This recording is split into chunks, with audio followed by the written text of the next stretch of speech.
New England's been waiting for years for real high-speed rail to get travelers more quickly from New York to Boston. But the path of that new line has caused some big headaches in small towns. Everything would have been impacted. The heart of our community, it would have been decimated. From the New England News Collaborative, this is Next. I'm John Dankosky. We'll look at how resident complaints may have changed the path of a railroad. We'll also bring you stories about renewable energy, from a boom in rooftop solar in Vermont to a debate over solar panels as an appropriate use for farmland.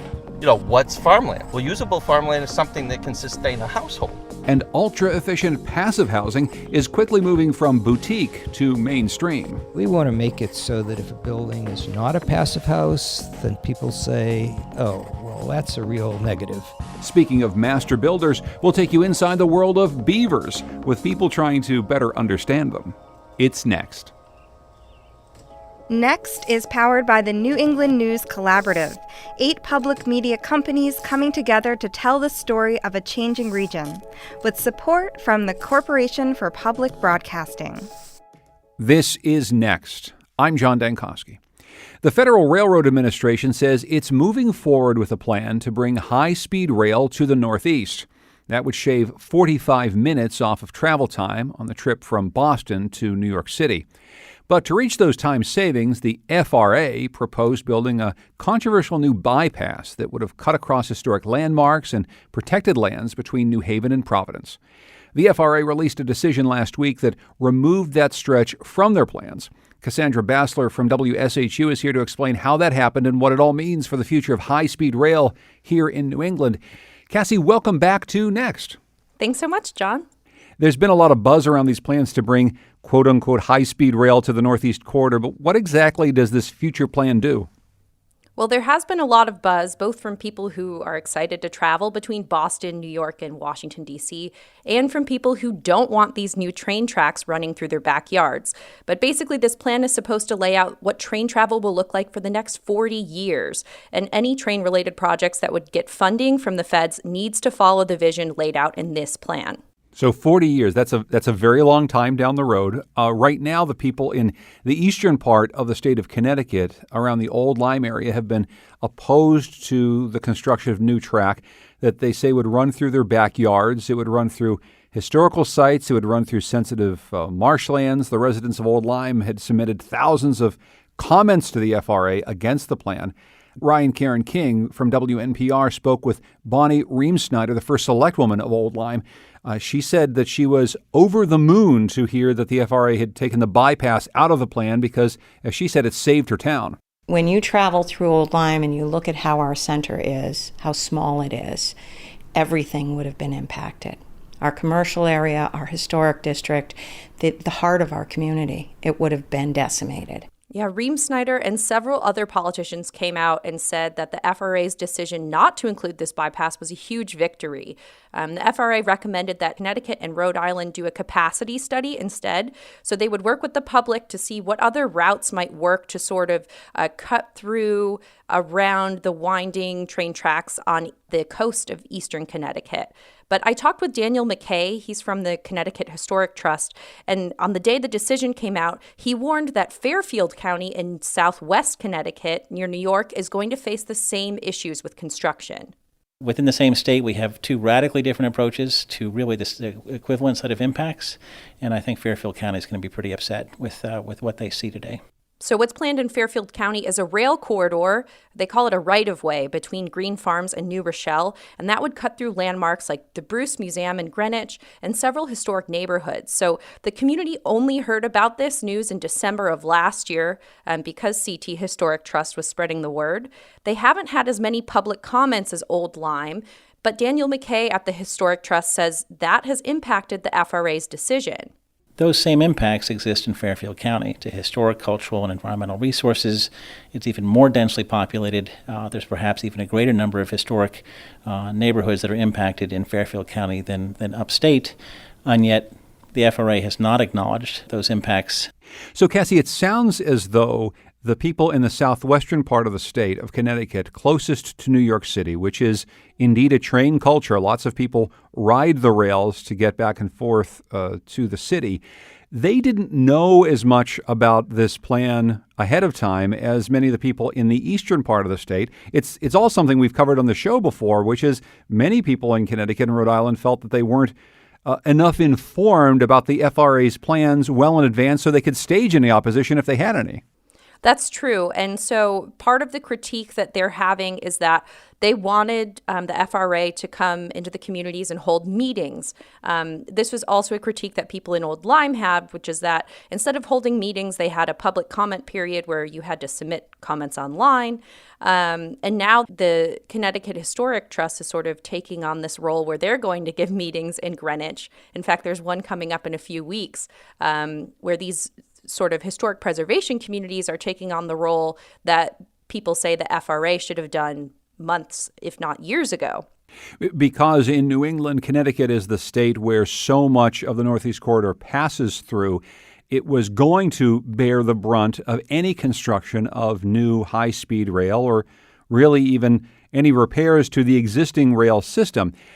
Do the people that you're talking to in any of the parts of the state, Cassie, feel as though Connecticut is going to get the benefits of what high-speed rail could bring to the Northeast Corridor? Well, people are more optimistic than they were before. The FRA's plan did say that upgrading train service and safety on the tracks they already have is going to be the first priority.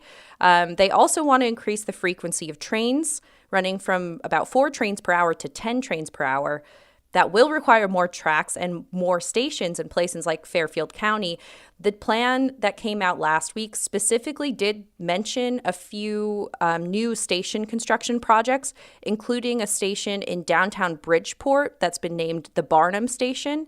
So the fact that something like that is named in the plan is sort of an optimistic. It looks good for Connecticut that they will be getting some benefits out of this. Of course, Barnum, named after P.T. Barnum, the great circus impresario and son of Bridgeport, Connecticut. So I guess the question is, with all of this enthusiasm, at least in some quarters, about high-speed rail in the Northeast, are the preservationists who have been lining up in eastern Connecticut and Rhode Island and now maybe increasingly in southwestern Connecticut in Fairfield County, are they slowing down this progress of trying to get real high-speed rail where so many people ride the rails? Well, Gregory Stroud from the Connecticut Trust acknowledges that traffic in Fairfield County is a mess and trains could be part of the solution, but he wants a better process for figuring out that solution. We know that transportation is sort of at the breaking point now. So I think that the federal government would be reluctant to simply engage in a sort of an extended planning process. That said, our sense is that it might be quicker and a better solution to really engage the public and get them on board, because once this plan comes out, and I think once Darien or Greenwich start looking at the impacts, I think that it might actually slow down the process even more. So already, Cassandra, this is a slow process. We're talking about planning the Northeast Corridor for the next several decades. Some of the things that we've heard about in the last week are going to maybe slow things down even more. But what it all sounds like is improved train service, maybe more trains, some more stations. But what about high-speed rail? You know, the kind that they have in Germany or France or Japan. Is that what they're talking about coming to the Northeast Corridor anytime soon? Well, even the proposal itself never claimed to have the speed capacity to reach like 200 miles per hour the way that trains in France or Germany do. It says at its fastest speed, it could go 180 miles per hour. But the future of high-speed rail really seems up in the air until Connecticut and Rhode Island can finish this capacity study that's looking at this huge circle between New Haven, Hartford, and Providence. Right now, the plan says high-speed rail will save 45 minutes of travel time, but there's no explanation for how they'll save 45 minutes of travel time. The FRA has estimated that the bypass in southeast Connecticut would save about a half an hour, and that's the bypass that they just dropped out of the plan. It was supposed to straighten out that scenic but winding coastal railroad track that the trains have to travel at speeds as low as 30 miles per hour in southeast Connecticut. So that really is the question now, right? With this whole section of the track between New Haven, Connecticut and Providence, Rhode Island up in the air, pending further review, all of the time savings that they'd baked into this, somewhere between a half hour of time and 45 minutes of travel time, that might not even be achievable at all. It might not be, but depending on who you speak to, the FRA says it could save that straightening of the track was supposed to save half an hour. Locals who looked at the timetable say it could save as little as 15 minutes. So here we have sort of this debate happening, which is why the study is going to include more public comment and more public discussion.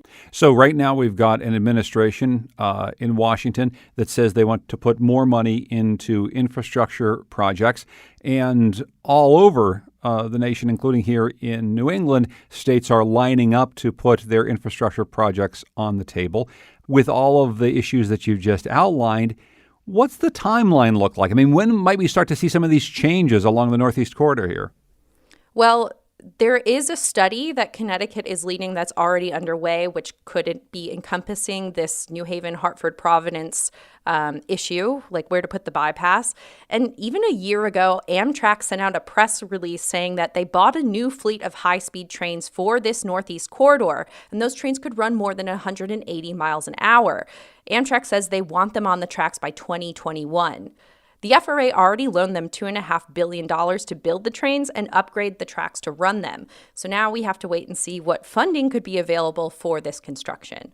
Earlier in our conversation, Cassie, when you played some tape from Greg Stroud, you mentioned the problems with congestion along I-95. For those who listen to our program, maybe in more rural parts of New England, and don't understand what the bottleneck is right along the Connecticut shoreline as traffic flows in and out of New York City, give a little description. I mean, how bad is I-95, that corridor that people use to drive cars right now that maybe more high-speed rail would alleviate?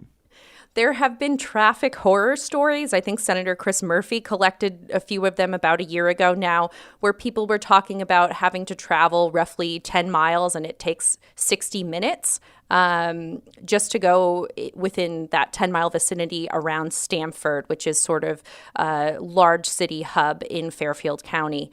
For people who are commuting to New York City, those commutes on the train might make more sense, but also they're hoping that people within Fairfield County can use the trains to commute to work. It's all part of this bigger transportation question of, can we shift the car culture to train culture in that area where a lot of people can afford to drive their own cars?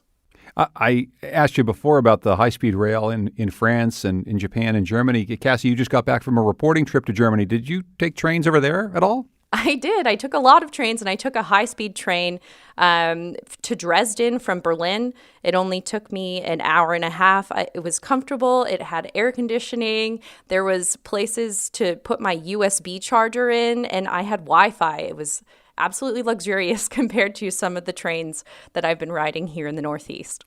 I suppose that's the dream of high-speed rail, but available right now in Germany.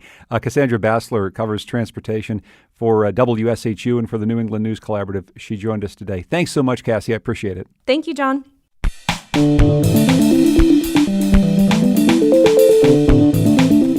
Coming up, new ultra-energy efficient passive housing, an aggressive approach to cutting home energy use, takes off in Portland and Boston. It's next.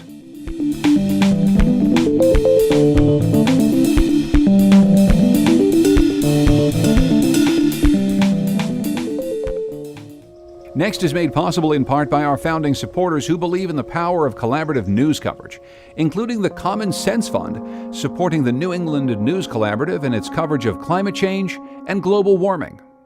New England's at a time of big change in the way we get our energy. Aggressive goals to cut carbon emissions have meant a move toward more renewable sources of power. But the shift from burning fossil fuels to harvesting sun and wind comes with challenges in a region where it's not always easy to find space for big energy projects. The New England News Collaborative is covering these changes in a project we call the Big Switch. First, let's go to Vermont, a state that's been leading the way on solar energy for years. It's got a small population, but big goals for renewable energy. That's meant more competition in the solar installation field, with big national companies coming in to fight for customers with homegrown companies. As VPR's Kathleen Masterson reports, that competition comes at a tricky time. The Utah-based company Vivint Solar recently announced it will be offering residential installations in Vermont. CEO David Bywater says his company was attracted to Vermont's green policies. It's always nice to have allies, pushing forward the green agenda and helping just the population adopt solar. So I'm actually embarrassed that we weren't there earlier. The company already has a presence in the region. Vivint is the second largest residential solar installer in Massachusetts and does business in Connecticut and New York, and recently expanded into Rhode Island and New Hampshire. And now Vermont. Vermont's a tiny state with a population of just over 600,000. It already has 40 installation companies working here. So at a glance, it may seem strange that national solar companies are coming to the state. But it may simply be that the state's policies to encourage solar development are working. In 2015, Vermont was, for cumulative solar capacity per capita, was 7th in the country. That's Sean Gallagher with the Solar Energy Industries Association. He says the residential solar market has been taking off nationally in the last few years. Gallagher says it's being driven by a combination of factors. For one, solar costs have gone down 65% in the last 5 years. And he cites new financing options like leasing that have helped more people access solar. And then the third thing, as I mentioned, is good state policies, and Vermont's been a leader there. Vermont has a good statewide net metering policy. That's been an important driver. Net metering rules govern how much credit homes and businesses can bring in for selling their excess solar energy back onto the grid. Vermont recently rewrote its net metering rules. The new policy prioritizes putting solar projects on landfills or brownfields. That means some projects, like building solar in a farm field, will no longer be economically viable. But for homeowners, the economic incentives remain fairly high. And Vermont recently set a lofty goal of having 90% of its energy be from renewable sources by 2050. And when it comes to renewables, Vermont may be a small state, but it's punching above its weight. And other national solar companies are taking notice too. Earlier this year, Sunrun, headquartered in San Francisco, expanded into Vermont. And in 2015, California-based Solar City started offering residential solar installations in the state. In just a few short years, Solar City has amassed 1,000 residential customers. That's nearly half the number of projects Vermont's leading residential installer, SunCommon, has completed. Those figures don't include installations completed in 2017, which aren't compiled yet. James Moore is a co-founder of Vermont-based SunCommon. I think it's great that other companies are looking to help Vermonters go solar. We welcomed Solar City when they came into the market. We welcome these other national players. The reality is that we've seen most Vermonters pick a Vermont company to go solar with. Here, I got you. Yep. So this is a ground mount system, and it's essentially referred to as a fixed array. That's Andrew Weibel, a co-owner of Catamount Solar, based in Randolph, Vermont.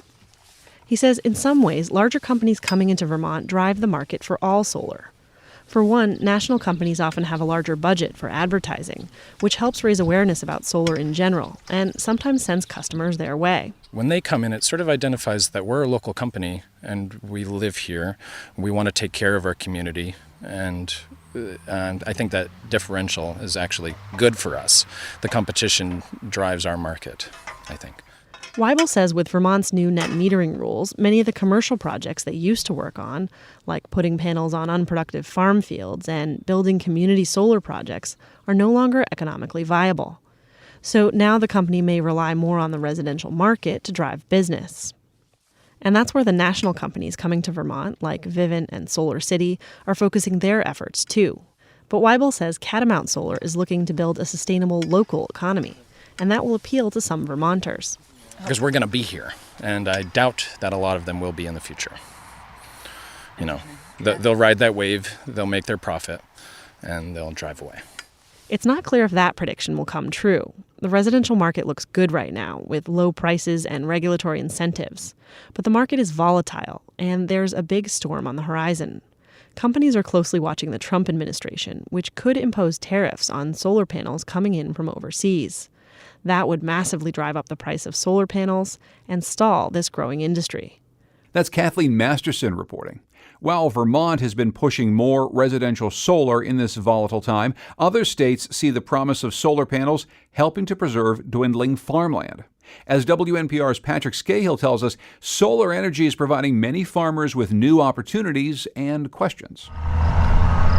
As Kevin Sullivan slowly rumbles his pickup truck across his 60 acres of property near the Connecticut-Massachusetts border, he leans in and asks me a question. What's farmland? You picture the one cow, Farmer Joe like me, I got the thing, and I'm going to tell you a story about my tomatoes and my peppers. But what non-farmers generally don't picture, he says, is how to pay for it. So there's this whole, what's farmland? What's usable farmland? Well, usable farmland is something that can sustain a household. And for a while, Sullivan says one part of his property was pretty unusable, about 15 acres where the soil was heavy and bad for growing.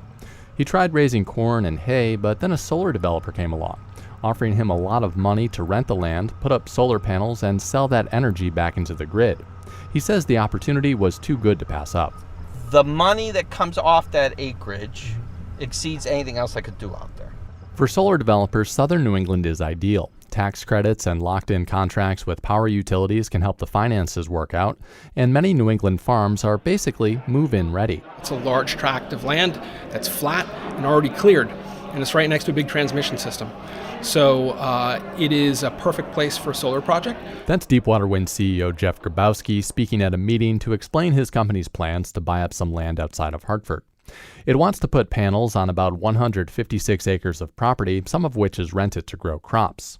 If built, it could be New England's biggest solar project, powering about 5,000 homes. Some residents think the project is a waste of agricultural space in a densely populated state, but for nearby farmers like Benjamin Freund, who both own and rent farmland, it's complicated. It's one of those issues, call me in 10 minutes and I'll be on the other side of it. Freund says he used to just compete against other farmers when looking for land to rent. Now he's up against deep-pocketed solar developers too. But for farmers who own property, he thinks land use should remain a personal choice. We want to have the ability to use our land for whatever we feel is its best and highest use. And on the other hand, we don't want to have to compete against an industry that's fairly highly subsidized. Through incentives. And while some states are working to steer solar to places like old landfills and get more environmental oversight in the siting process, the state of Massachusetts is proposing taking the incentive idea a step further, offering more money for projects where farming and solar coexist. It's called dual use. Johnny Rogers is a livestock farmer who also works with North Carolina State University, educating farmers about pasturing animals.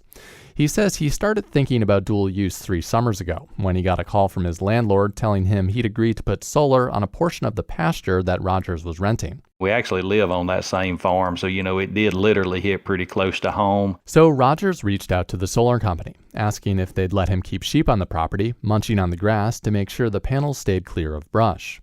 He says he now gets calls from other farmers and solar developers asking about the idea. You're harvesting solar energy as electricity, then you're harvesting solar energy as protein, basically, through the lamb that would be produced. Rogers says farmers are resilient, and while he hates to see crops disappearing, he says solar has provided a lifeline to some farm owners in rural parts of his state.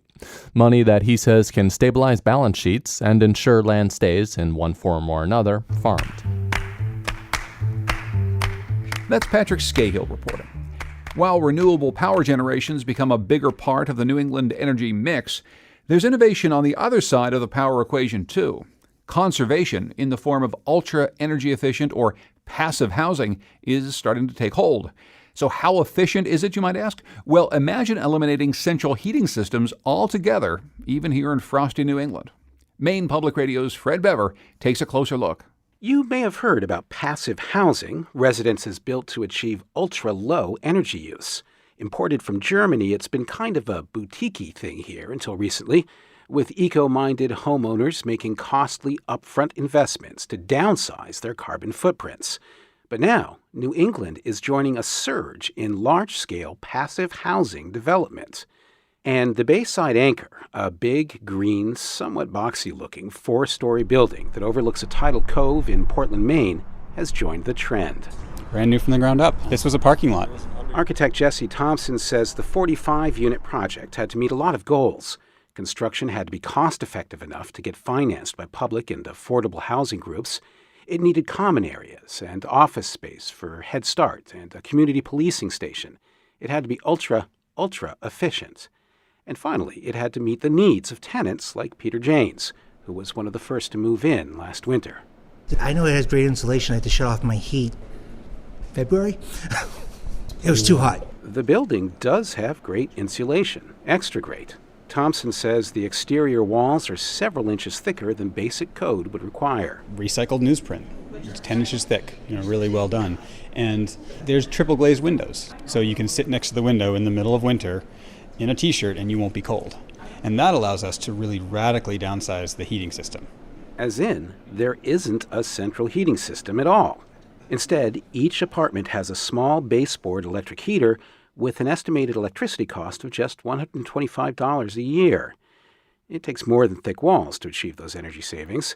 It also takes a near-perfect seal on the building's envelope and a high-tech ventilation system to purge moisture while keeping warm or cool air in, depending on the season. Thompson calls it the building's lungs. So all the bad air, all the bad smells go out, but the heat stays in. The fancy technical name is a heat recovery ventilator, but they feel like magic to us. There are other environmentally friendly features, a roof full of solar panels, and underneath the ground floor's polished concrete slab, instead of a basement crammed with heating systems, big retention tanks allow rainwater to filter slowly into surrounding land, bypassing the city's overworked stormwater system. And all for a cost that's low for Portland's go-go development scene. Thompson says prices for high-efficiency materials and systems are dropping fast. And he says public housing agencies are beginning to embrace the long-term savings gain through lower energy and maintenance costs. Everyone's starting to see how the economics are working. They're giving extra points for meeting these energy goals. So we're going to see a big wave coming in the next 5 years. It's reached South Boston now. I don't want to be embarrassing about this, but it's a kind of miracle. There, on the site of a 19th century waterfront rum distillery, developer Fred Gordon is renting up the first apartments in what will eventually be a 65-unit passive housing building. I could stand and look at this building all day long. I just eat it up.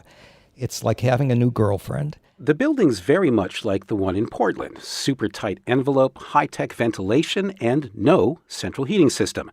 But there's also an important difference. In this case, Gordon isn't relying on government incentives for affordable housing. He's going market rate and plans eventually to sell the units. In Southeast's hot housing market, Gordon's got one advantage. He bought an entire city block there back in 1984 when land was considerably cheaper.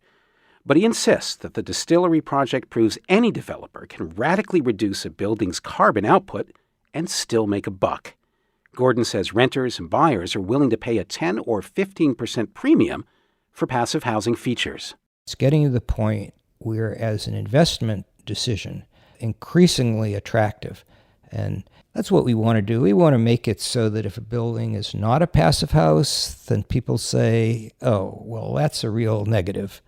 I would rather do something which is a passive house, just better.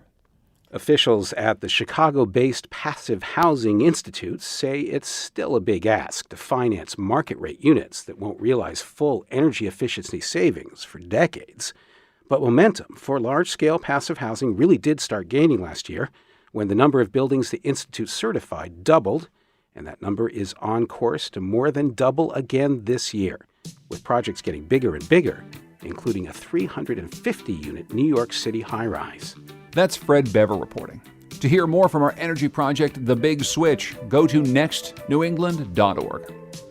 If you think those buildings seem state-of-the-art, well, imagine building your own complex, sustainable structures with nothing more than sticks, twigs, and your teeth.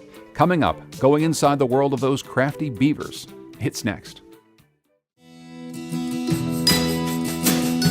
Next is made possible in part by our founding supporters, who believe in the power of collaborative news coverage, including the Melville Charitable Trust, supporting the New England News Collaborative in its coverage of housing and homelessness.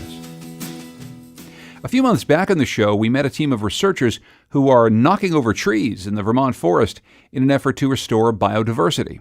But what if you could get animals to do the job for you?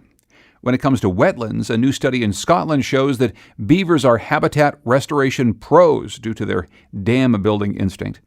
Since their introduction there a decade ago, one small beaver family turned a 30-acre pasture into a network of canals and ponds, increasing plant species by 50%. Yet that same industriousness can cause floods that spell disaster for homeowners here in New England, where beaver were reintroduced about 100 years ago. Some try to trap the animals, others to outwit them. Sam Evans-Brown, host of the New Hampshire Public Radio podcast Outside In, takes it from here. Before we get into cohabitating with beavers, there are a few things you need to understand about them. First, beavers are hardwired to stop water. They have what's called a damming instinct. It's activated by running water, and it is strong. In one famous experiment, beavers were put in a dry, concrete room with a speaker that played the sound of running water. Just the sound, no water. The beavers built a dam right over the speaker. They build these dams so that they can store sticks at the bottom of their ponds. That way, when winter comes and everything freezes, they've still got a stash of tasty, tender twigs that they can access safely all winter long. Also, beavers on land are tasty morsels for predators, whereas beavers in water are really hard to chase, so more water means more safe spaces for them. If you've never seen a proper, massive beaver dam before, you need to get yourself onto the internet right now and look at some. The biggest one in the world is about half a mile long and 13 feet tall. It was identified from outer space. Beavers' teeth grow constantly, and they actually have to keep chewing wood to keep them in check. And yes, they do actually just eat wood.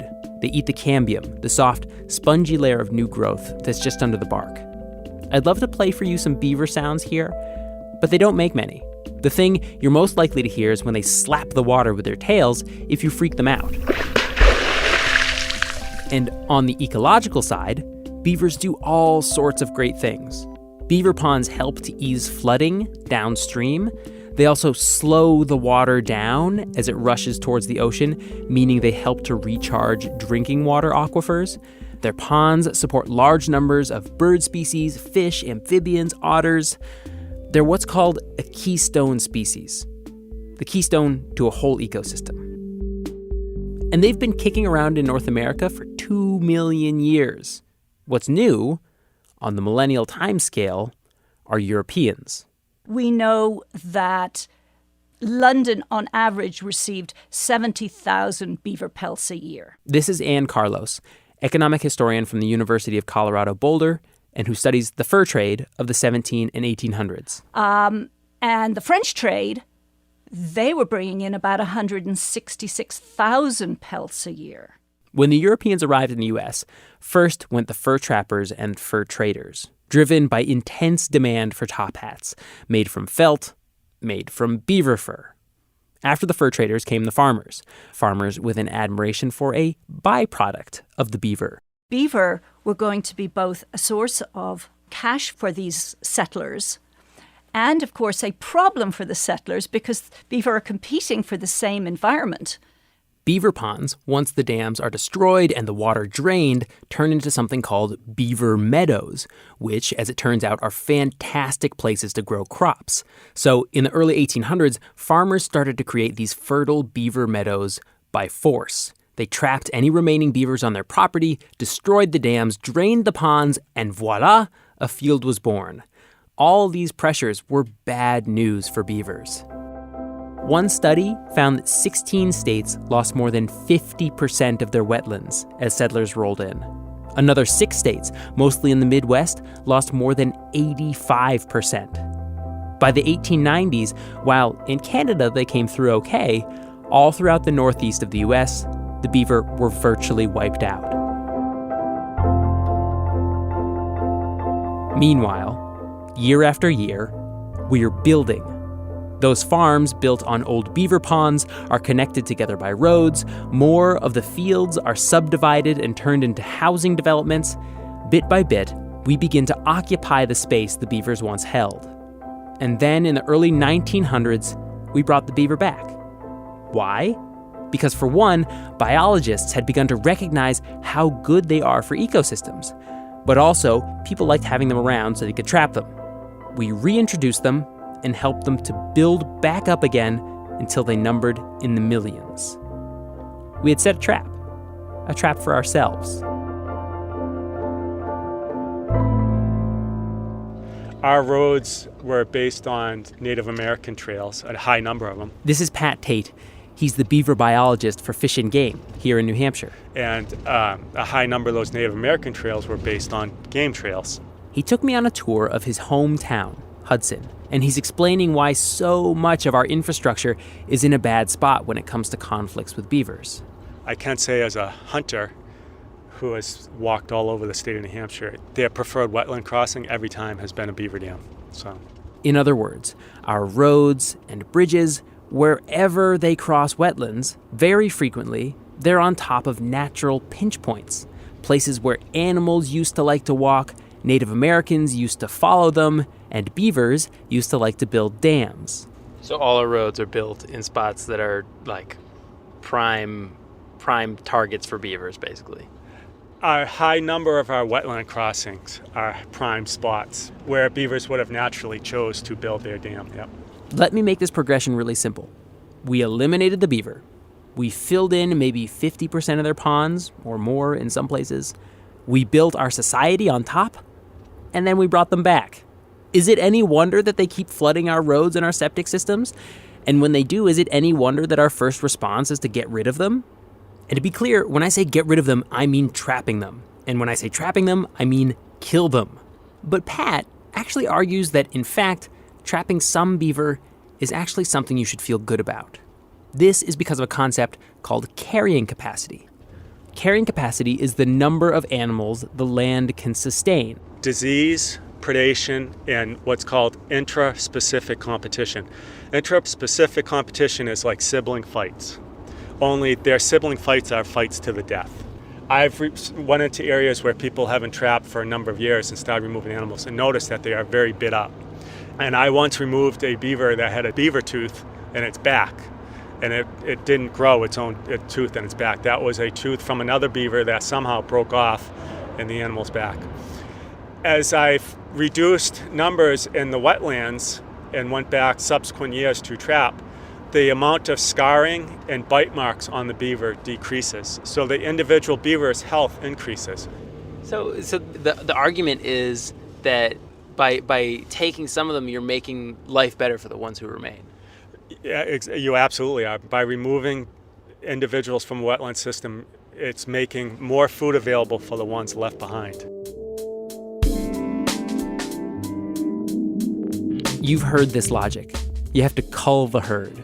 You have to thin the population for the individuals to thrive. This is called the American system of wildlife management. Instead of dealing with a troublesome animal every time one floods a septic tank, we decide how big of a population of a species we want and then make adjustments based on that decision. Our deer eating the shoots off of too many saplings out in the forest increase the number of deer hunting permits issued. Our farmers complaining about losing livestock to coyotes relax hunting limitations on them.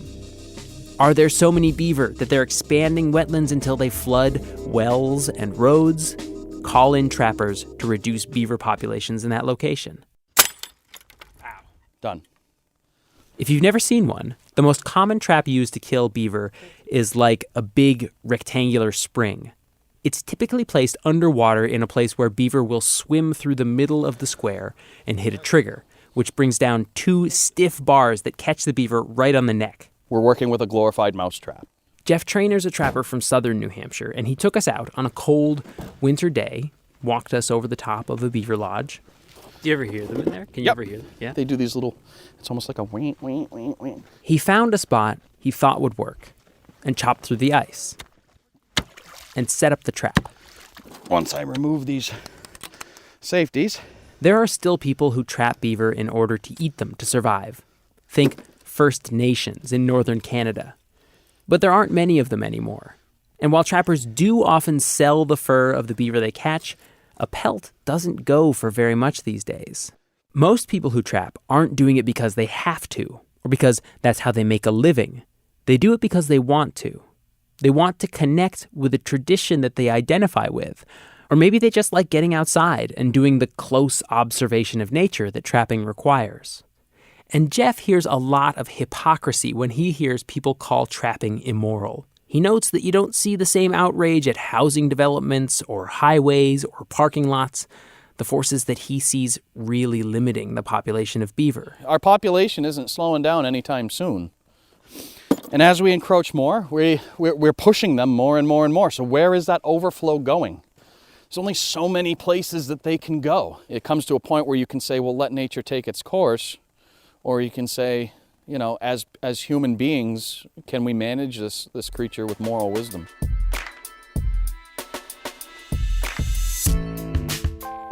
This argument does not hold water for the most devoted beaver believers.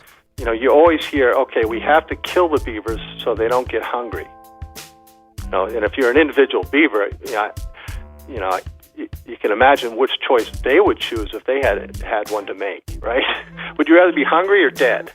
This is Skip Lyle, founder of Beaver Deceivers International. He has spent decades designing devices that, through strategically placed pipes, fences, and grates, gently redirect beavers away from human habitats. These are solutions that people are trying. People like Art Walensky. The whole situation is unusual. We have two ponds, actually, an upper pond and a lower pond. He's retired and lives in a little development in New Hampshire with other retired folks. Out behind the houses are two beaver ponds, separated by a little access road. And there are four large culvert pipes that go underneath the road. And running alongside that access road is a big old beaver dam. It goes up just about 300 feet. One of the ponds drains under the road to the other pond, and the beavers started to dam up the pipes, which led to even more flooding. That flooding could have led the roadbed to fail, and underneath this particular road was the sewer line for all of the houses here. So, if the beavers win, there goes the neighborhood. What we put in was what's called a beaver deceiver. A few years later, Art also put in something called a pond leveler, aka a beaver pipe or flow device. It's a big flexible pipe. It goes right through the dam and basically tricks the beaver into thinking the dam's working when it isn't. To round out his defenses, Art also wraps the bases of any trees that he wants to save with a wire mesh that beavers can't chew their way through. So, this is what people who oppose trapping say we should be doing instead. Use tricks to limit where and how much habitat the beavers can make. That way, when the little beaver babies grow up and start their own little beaver family, they won't be able to just make this pond bigger and move over to the other side. They'll have to go elsewhere. That means instead of coming into conflict with Art, they'll come into conflict with things that normally keep beaver populations in check, like predators or other beaver, or maybe they'll just wind up in someone else's backyard. Skip argues that less trapping would mean more beavers, more wetlands, more water in the aquifers, more birds, and other wildlife. Oftentimes, the decision to cull wildlife is based on ecosystem science. Government biologists go out to try to estimate how many animals the land can sustain. That, again, is the carrying capacity. But sometimes, this decision is based on our willingness to tolerate animals. This, almost euphemistically, we call the cultural carrying capacity. And for beavers, it's often that cultural limit, not the actual limits of the habitat, that they bump up against. For the beavers on Art Walensky's property, they're bumping up against someone who's a member of Voices for Wildlife, an animal welfare advocacy group. I mean, I was raised on a farm. I used to hunt and I used to trap. I would never do it now because back in those days, and probably again, if you look at most of the trappers who are my age or even younger, were raised in a time when people thought that animals had no feelings, animals didn't think, animals weren't rational. Well, we know that's not the case now. So that we know they feel that pain, we know they feel that loss and so on.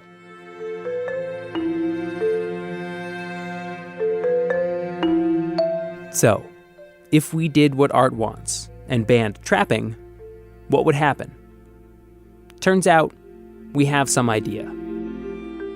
So in 1996, there was a ballot referendum in Massachusetts that was put forward by animal welfare groups that wanted to eliminate the use of what they considered to be inhumane traps. Massachusetts is one of a handful of states that has banned certain traps. Dave Wattles is the fur bearer biologist down there for Mass Wildlife. After the referendum passed, the beaver population tripled. which, if you're a wildlife advocate, you probably see as a win. But 3 times the beaver means 3 times the beaver mischief. And as a result, the conflict with people and the complaints we received essentially skyrocketed. So in 2001, the state legislature amended the laws to pass a new law, and essentially this time they developed an emergency permitting process. Emergency permits for trapping. Now, though, those permits are given out by towns instead of the state. From Dave's perspective, this has all sorts of downsides. Nobody has any idea how much trapping happens in Massachusetts anymore. Beaver can be trapped in the spring, so you might kill mothers and leave young kits to be abandoned. And what happens to beavers that are killed under a nuisance permit? Previously, the harvest that was done during our regulated trapping season, those animals were used by trappers, the pelts were used, other portions of the animal were used, and it was a valuable resource for them. The beaver that are now taken during these emergency permits, quite often they're just trapped and then thrown into a landfill and not used at all.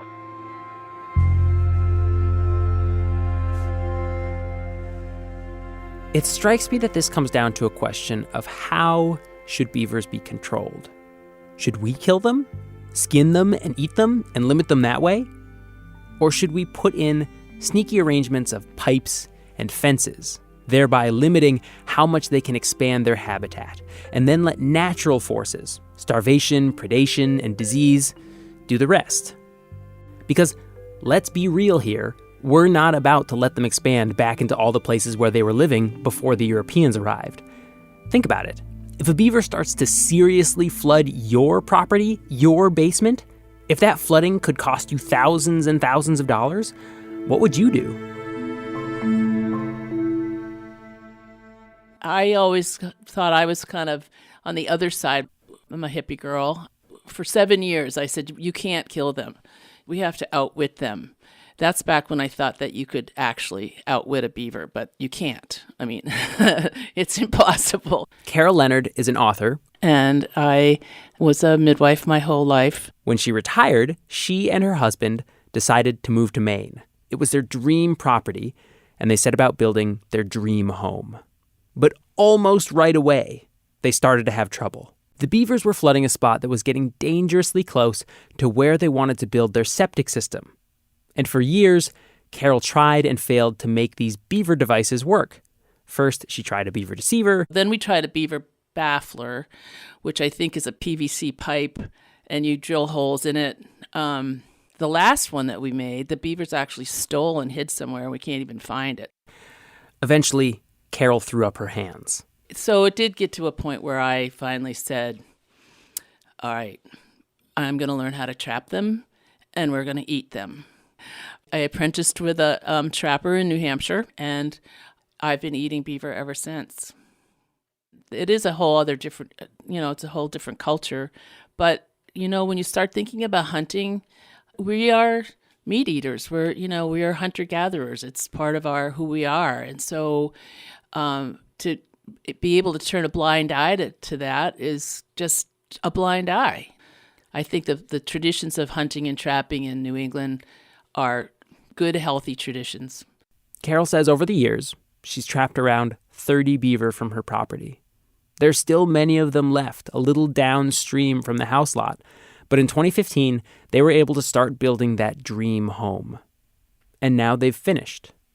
That pond that was threatening her septic system is no longer getting any bigger. The word is out, it's a really dangerous place for beavers to be, so... They've told their friends? Yeah, they have. They haven't been back. Beavers and people.